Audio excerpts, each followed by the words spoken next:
drama Theatr Genedlaethol Cymru a Menter Gorllewin Sir Gar wedi bod yn rhedeg ers blynyddoedd bellach, ond yn ystod yr hanner tymor yma, ni wedi bod ffocysu ar prosiect pwysig iawn i ymwneud gyda ymgyrch wrth gwrs Cwpan y Byd, ac wrth gwrs roedd tîm pêl-droed bechgyn wedi cyrraedd Cwpan y Byd eleni. Felly ni wedi bod yn paratoi, wedi sgwennu a chreu chant, a ni yma heno yn Cwrw yn barod i berfformio'r chant ar gyfer y criw. Cymru!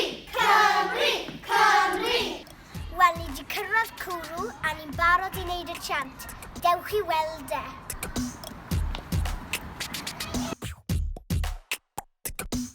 Mae'r plant jyst yn paratoi i fynd i wneud ar y llwyfan nawr.